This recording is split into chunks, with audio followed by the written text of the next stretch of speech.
નમસ્કાર, આપ જોઈ રહ્યા છો રફતાર ન્યૂઝ બુલેટિન. રફતાર ન્યૂઝ બુલેટિનમાં આપનું હાર્દિક સ્વાગત છે. જોઈએ આજના મહત્વના સમાચાર. ભારત સરકારની સંસ્થા દ્વારા ભરતી કરેલા શિક્ષકો દ્વારા વિદ્યાર્થીઓને થઈ રહેલી અનેક તકલીફો બાબતે આમ આદમી પાર્ટીના ડાંગ જિલ્લાના સંગઠને કલેક્ટરશ્રીને આવેદનપત્ર આમ આદમી પાર્ટીના ડાંગ જિલ્લાના સંગઠને કલેક્ટરના માધ્યમથી મુખ્યમંત્રીને એક આવેદનપત્ર આપવામાં આવ્યું. આ આવેદનમાં જણાવવામાં આવ્યું હતું કે નીટ્સ ભારત સરકારની સંસ્થા દ્વારા ભરતી કરેલ શિક્ષકો દ્વારા વિદ્યાર્થીઓને ભણાવવા અને વિદ્યાર્થીઓને ભણાવવામાં અનેક તકલીફો ઊભી થઈ રહી છે. સમગ્ર દેશમાં principal, accountant, GSR, lab assistant મળીને કુલ 4062 જેટલા કર્મચારીઓની ભરતી કરવામાં આવી છે. તેમાંથી ગુજરાતમાં 500 જેટલા કર્મચારીની ભરતી કરવામાં આવી છે.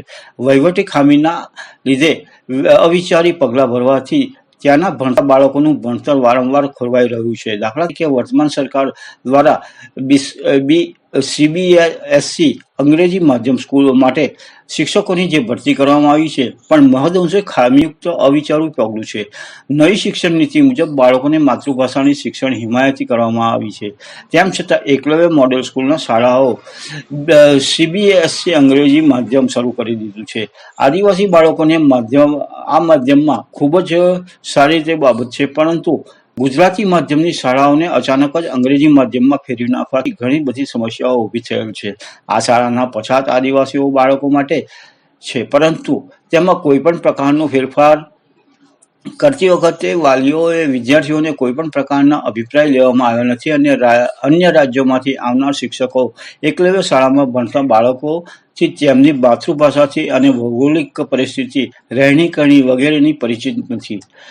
તેઓને ગુજરાતમાં ભણાવતા કે વાતચીત કરતા પણ આવડતું નથી, જેના કારણે અખતરા કરીને બાળકોને હેરાન કરવામાં આવી રહ્યા છે તેવું અમને લાગી રહ્યું છે અને આ બાળકો માટે ભવિષ્ય સાથે ચેડા થઈ રહ્યા છે. એમાં છે ને 116 છોકરાઓને ફૂડ પોઈઝનિંગ થયું.